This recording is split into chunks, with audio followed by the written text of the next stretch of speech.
आकाशवाणी गोरखपुर है। अब रंगवा सभे सुषमा श्रीवास्तव से भोजपुरी में समाचार सुनी। मुख्यमंत्री योगी आदित्यनाथ कहले हमें कि कृषि और ग्रामीण विकास राज्य सरकार के सर्वोच्च प्राथमिकता में शामिल हवे। अपने लखनऊ स्थित आवास पर आज आयोजित एगो बैठकी में कईगो विभागन के काम के समीक्षा करत मुख्यमंत्री सज्जो संबंधित विभागन के अधिकारियन के कृषि, किसान कल्याण और ग्राम्य विकास से जुड़ल काम में तेजी ले आवे का निर्देश दिलें। वहां के कृषि उत्पादन आयुक्त के निर्देश देने की नाबार्ड से समन्वय बना के कृषि अवस्थापना, उद्यान, सहकारिता और सिंचाई से जुड़ल काम खातिर ज्यादा से ज्यादा धनराशि प्राप्त करें। श्री योगी कहलें कि सहकारी समितियन के मजबूत बना के ओकरे जरिए किसानन खातिर खाद और बिया जैसन जरूरी कृषि निवेश के व्यवस्था सुनिश्चित कईल जाए। वहां की सिंचाई परियोजना के जल्दी पूरा करे खातिर समय से धन निर्गत करावे का निर्देशो देलें। बैठक में चिकित्सा शिक्षा मंत्री सुरेश खन्ना, स्वास्थ्य मंत्री जयप्रताप सिंह और जल शक्ति मंत्री डॉक्टर महेंद्र सिंह के अलावे मुख्य सचिव आर.के. तिवारियों मौजूद रहलें। मुख्यमंत्री योगी आदित्यनाथ कहले हमें कि प्रदेश सरकार राज्य में हर तरह के उद्योग के स्थापना के प्रोत्साहित करे खातिर नियम और व्यवस्था के आसान बनावत हुए। अपने लखनऊ आवास पर आज लघु, छोट और मध्यम उद्योग के इकाइयन के संचालकन के ऋण देत वहां के कहली कि सरकार के कोशिश हुए कि छोटहन और मझोला उद्योग के समस्या के समाधान हर हाल में कईल जाए। वहां के कहली कि केंद्र सरकार लघु, छोट और मझोला उद्योगन के बढ़ावा देवे खातिर 3 लाख करोड़ रुपया के पैकेज देले हुए, जौने के भरपूर इस्तेमाल करके राज्य सरकार उद्यमियन के समस्या के दूर करत हुए। प्रदेश में विधान परिषद के स्नातक और शिक्षक कोटा के 11 सीटिन पर पड़ल वोटे की गिनती चली रहल हुए। आज ढेर संझा के बाद रिजल्ट अइले के संभावना बटे। इस चुनाव में 199 उम्मीदवारन के भाग्य के फैसला हुई। ये सजो सीटिन पर यही महीना के 1 तारीख के मतदान भइल रहे।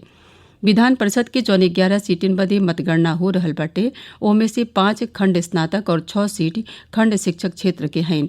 खंड स्नातक क्षेत्र के सीट हैं लखनऊ, आगरा, मेरठ, वाराणसी और इलाहाबाद, झांसी।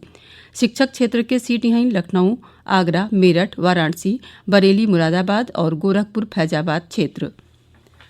भारत में कोविड के रोकथाम के दिशा में महत्वपूर्ण उपलब्धि मिलल हुए। देश में काली लगातार 26वां दिने 50,000 से कम लोग संक्रमित भइले। पिछला 24 घंटा में 35,500 लोग संक्रमित भइले और करीब 41,000 रोगी स्वस्थ भइले। अबले करीब 90 लाख मरीज ठीक हो चुकल हुए, जौन से स्वस्थ भइले के दर 94.11% ले पहुंच गई बाटे। कोविड से ठीक होके वालन की संख्या इलाज करा रहल रोगियन से 20 गुना ज्यादा बाटे। देश में संक्रमण के दर अब 4.5% रह गई हुए। कुल 4,22,943 मरीजन के इलाज जारी रहल हुए।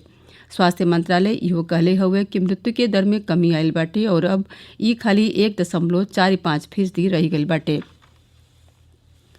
केंद्रीय स्वास्थ्य मंत्रालय कोविड के प्रसार के रोके खातिर बाजारन में एहतियाती उपाय से जुड़ल मानक संचालन प्रक्रिया जारी कैले हुए।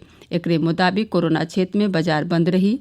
65 साल से ज्यादा उम्र के लोग, गर्भवती मेहरारू लोग और 10 साल से कम उम्र के लइका लोग के घर ही में रहले के सलाह दिहल गई हुए। जौने जगहन पर बाजार खुलल रही वैजा दुकान के पहले से सैनिटाइज कईल जरूरी हुई।